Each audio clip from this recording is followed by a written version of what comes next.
오늘은 미국 단기금리의 방향성에 투자를 할 수 있는 상품인 소파금리와 기준금리의 변화를 체크할 수 있는 지표를 알아보겠습니다. 채권은 만기의 구분에 따라 가격에 영향을 주는 요소들이 조금씩 틀립니다. 만기가 긴 장기채일수록 불확실한 미래에 대해 영향을 받기 때문에 가격의 움직임이 기준금리의 영향을 덜 받는, 즉 변동성이 크게 움직입니다. 그에 반해 만기가 짧은 단기채일수록 기준금리의 영향을 제일 많이 받으며 기준금리를 최대한 따라가려는 특성을 보이기 때문에 단기채일수록 가격의 변동성이 적게 움직이게 됩니다. 이런 변동성의 특징을 반영해 채권 선물의 레버리지가 정확히 설정되는데요.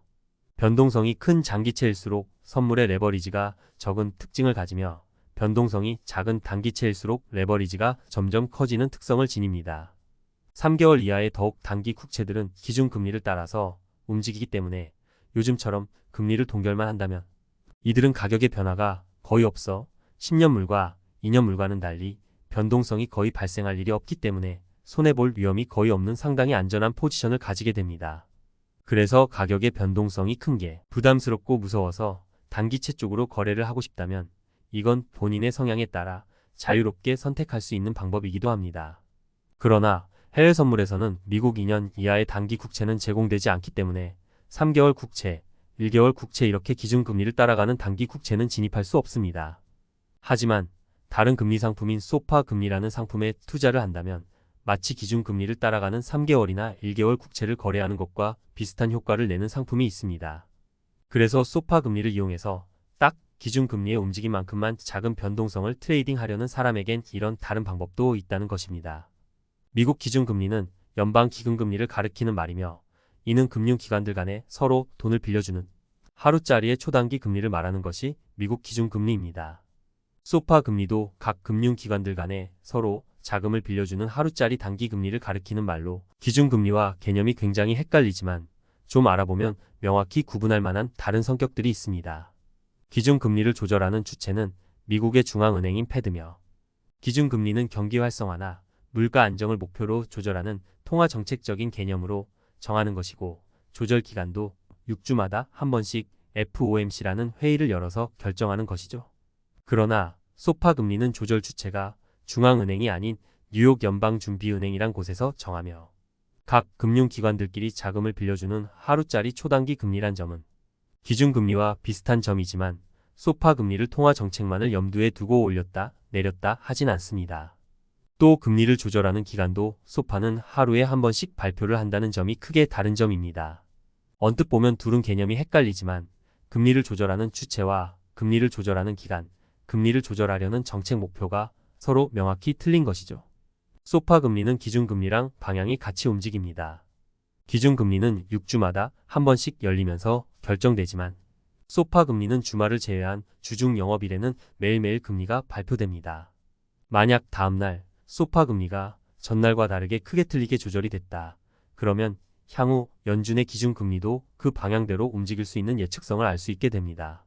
지금처럼 기준금리를 동결하는 시기에는 소파 금리의 발표도 한 달 내내 거의 변동이 없는 비슷한 금리로 발표를 할 뿐이죠. 그러면 소파 금리, 선물의 가격도 거의 변동이 없어 미국 10년 국채의 매수 포지션과는 달리 손해볼 일이 거의 없으며 가격이 조금 오를 때마다 팔고 다시 가격이 좀 내려오면 또 매수할 수 있는 안정적인 트레이딩 기회가 생긴다는 점이 좋은 점입니다.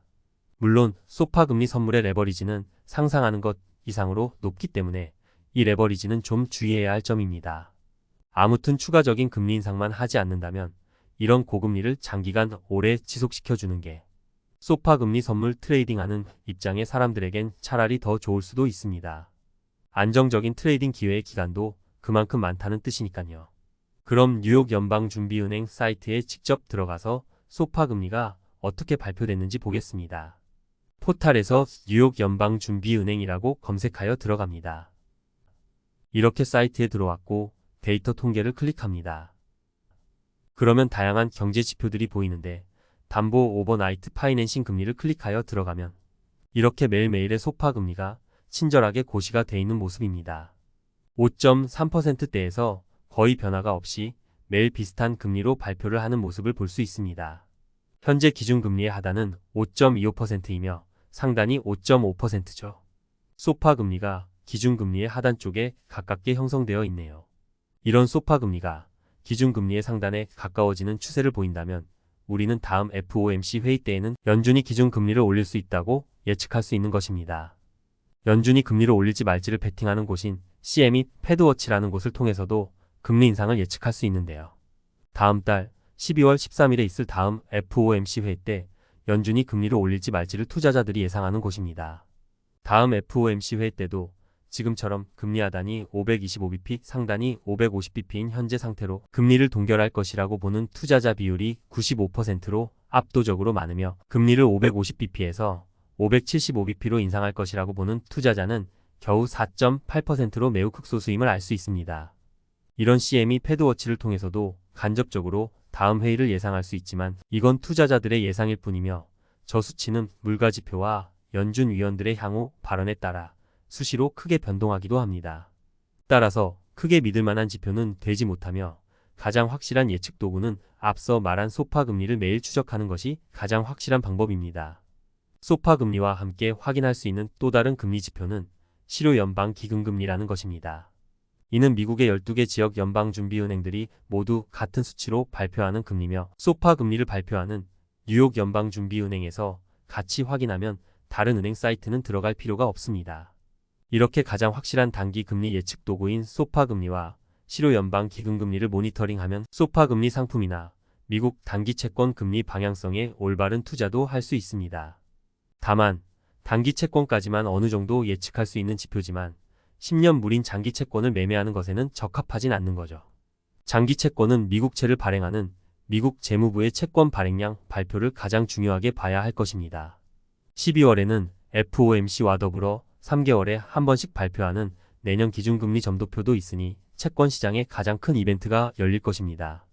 모두가 바라는 대로 내년 기준금리는 2번이 됐든 3번이 됐든 만약 인하하는 쪽으로 점도표를 발표한다면 단기채와 장기채 할 것 없이 모든 채권 금리가 큰 폭으로 내리게 되어 채권 투자하시는 분들이 큰 돈을 버는 시장이 올 것입니다. 그럼 2024년에는 금리 인하를 바라면서 오늘 영상은 여기서 마치겠습니다. 좋은 정보 되셨길 바랍니다.